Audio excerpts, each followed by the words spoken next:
Welcome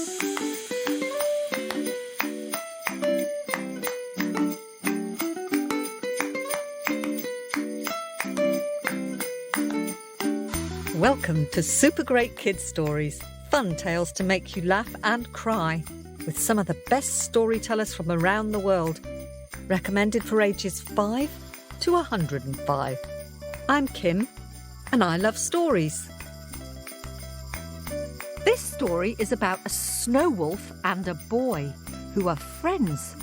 It was inspired by the Nenets people who live at the tippy top of the world in the snowy Siberian Arctic. Now, I hope you're feeling brave, because there is a scary moment when the hunter comes along with his gun. But it does have a twinkly, happy ending. Do you know how to howl like a wolf? Oh! Can you do that? Very good. Well, the boy in this story could, and he understood what the wolves were saying. Perhaps he was even a little bit wolf himself. Are we ready? Mouth open. Story jump out. A long time ago, at the very top of the world, where it's so cold that your eyelashes freeze together, and if you sneeze, your sneeze freezes on your face. In that cold land, there lived a young boy who was best friends with a snow wolf. Every night, the wolf would go out from his cave, shake the ice from his fur, throw back his head and howl. Oh! And from far away, the boy, lying warm in his bed of reindeer fur, would say, "I hear you, Snow Wolf, I'm coming." He'd pull on his reindeer fur jacket, his reindeer fur hood, his big reindeer fur boots, and his reindeer fur gloves. And then he put on another reindeer fur jacket, just because he could. He now had so many clothes on he could hardly move. But he was dressed and ready to go out into the cold Arctic wind. Ooh. He'd lasso his reindeer. Ooh, ooh, ooh. Can you do that? Ooh, ooh, ooh. He'd scrape the ice off his sledge, swoosh, and hop, hop, hop. The boy and his reindeer would thunder across the snow towards the wolf cave. Can you imagine what it's like riding on a sledge pulled by a reindeer? He went, gliding and sliding, sliding and gliding, gliding and sliding, and once at the wolf cave, the boy and the wolf would chase and leap and howl together all night long, until Mother Wolf came back from the hunt, and the boy would return to his warm bed.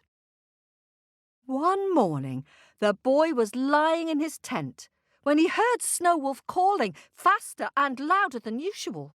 Oh! Oh! The boy leapt up and said, "I hear you, Snow Wolf, I'm coming." He pulled on his reindeer fur jacket, his reindeer fur hood, his big reindeer fur boots, and his reindeer fur gloves. And then he put on, that's right, another reindeer fur jacket, just because he could.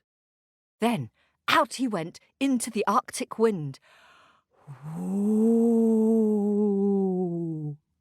He'd lasso his reindeer, ooh, ooh, ooh, and clear the snow off his sledge, swoosh, and hop, hop, hop. He thundered across the snow towards the wolf cave, gliding and sliding, sliding and gliding, gliding and sliding.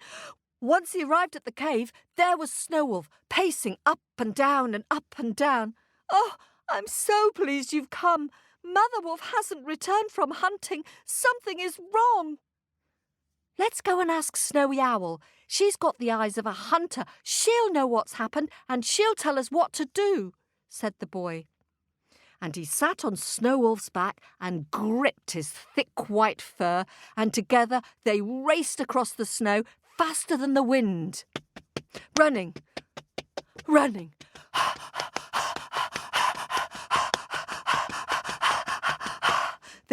almost reached Owl's place when suddenly, in the distance, the boy saw something blue and glowing beneath the snow. "Stop!"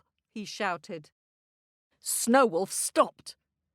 They waited, they listened, and over the wail of the wind they heard a sad little cry. "Ooh, ooh, ooh, wah, wah, wah, ooh, wah, wah, wah."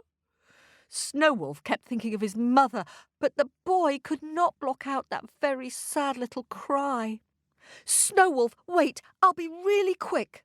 He leapt off Snowwolf's back, and there, sitting in the snow, was a tiny star child, all blue and sparkling. She shrank back, afraid of the boy, rocking backwards and forwards. "Don't be frightened," said the boy. "We can help you. What are you doing here so far from your home?" The star child tried to explain. She pointed at the sky. "I'm sorry, I don't speak star. I can't understand you."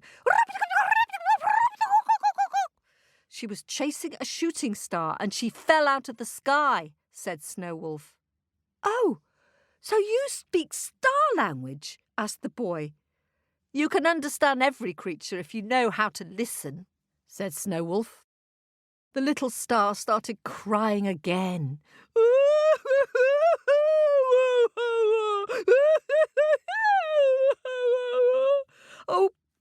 Okay, please don't cry," said the boy. "I hate crying. Look, we're going to see Snowy Owl and she'll know what to do. Come with us." And he put out his hand onto the snow. And with that, the little child jumped onto his hand, skipped up his arm and slid into his pocket, where she curled up and fell fast asleep. The boy and Snowwolf were running once more across the snowfields. Running, running.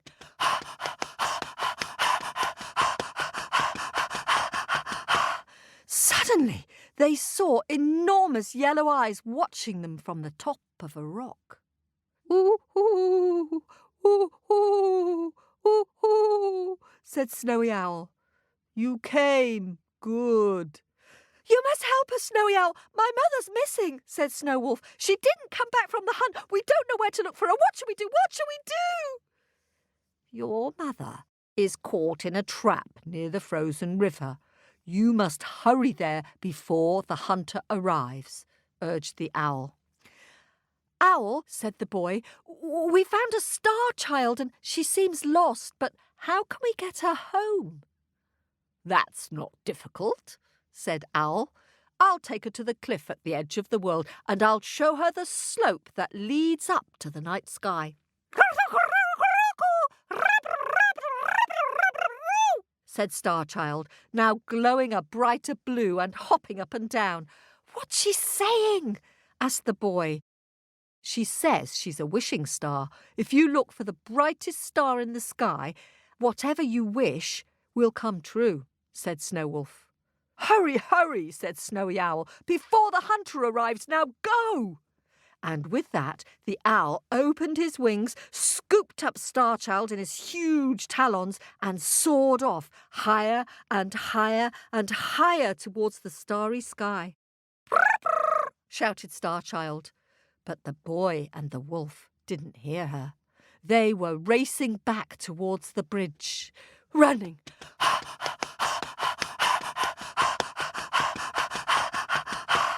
Suddenly, across the snowy wastes, they heard,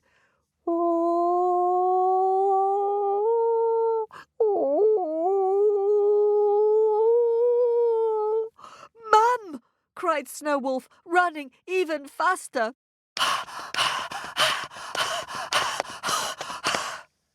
There, next to the bridge at the foot of a birch tree, lay Snowwolf's mother. She was moaning quietly to herself, her paw caught tight in a wire trap. Snowwolf ran to her and started licking her face. The boy quietly approached her. He got down very low and then very gently tried to loosen the sharp wire trap. But his fingers were frozen and the wire was pulled really tight. Suddenly, as he was struggling with the wire, the outline of a hunter appeared through the swirling snow. He lifted his gun. "Stop!" shouted the boy. "You can't kill this wolf. She's a mum. She has 7 cubs." "But she kills my reindeer to feed her cubs," growled the hunter, holding his gun steady. "Please, please," begged the boy. "If you're kind to her, she'll be kind back to you." "And what you give me in return?"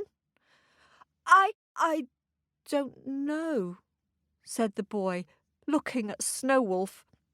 Then Snowwolf and his mum began to howl, a low, sad howl, pleading at the hunter with their amber eyes. "Oh, oh."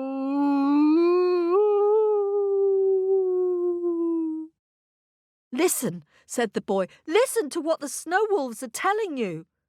"Oh, I can hear 'em howling like dangerous wild beasts," said the hunter. "No, you're wrong. They're saying they'll guard your herd and you'll never lose another reindeer, they promise." "So you're telling me you can understand wolves?" said the hunter.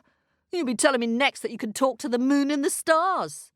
"Yes," said the boy, jumping almost out of his boots. "You're right, I can. See that really bright star over there in the northern sky? If I tell it to shoot towards us, then will you believe that I know what the wolves are saying too?" "Huh," said the hunter, standing back and putting his hands on his hips. "I might, and I might not."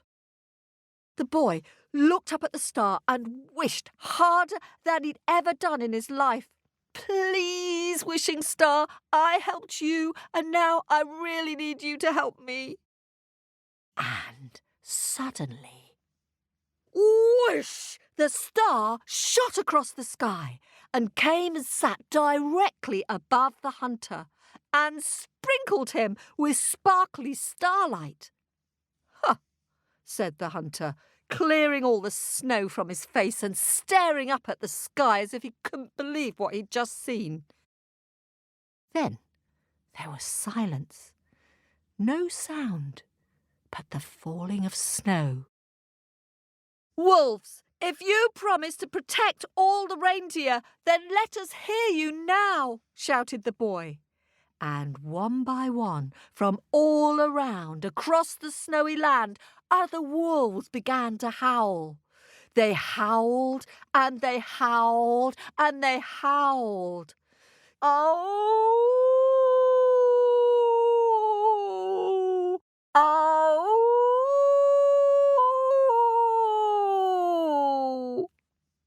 Very slowly, the hunter put down his gun.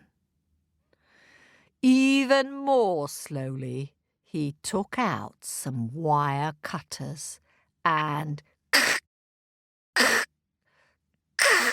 he cut through the metal trap.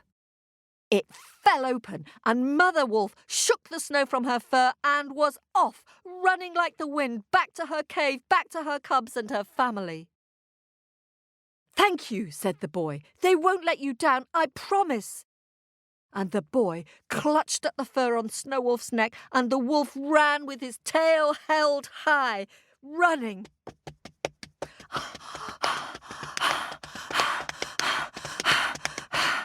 Back at his sledge, the boy picked up his lasso and whoop, whoop, whoop.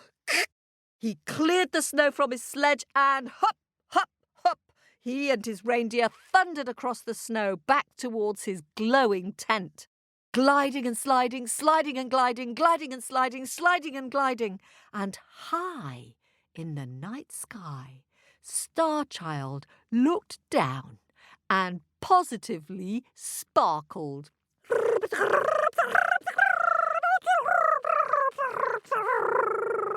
Back in his tent, The boy pulled off his reindeer fur jacket and his reindeer fur hood, his big reindeer fur boots and his reindeer fur gloves. And then he snuggled down, howled good night to his friend Snow Wolf. Oh! And then, do you know what happened? He fell fast asleep. And that is the end of that story.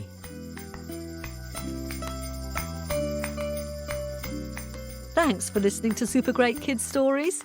Remember to like, subscribe and review us on Apple Podcasts, Spotify or wherever you get your podcasts. If you like the stories, we'd love to hear from you. Get in touch via our website at supergreatkidsstories.com, where you can also find out more about our storytellers.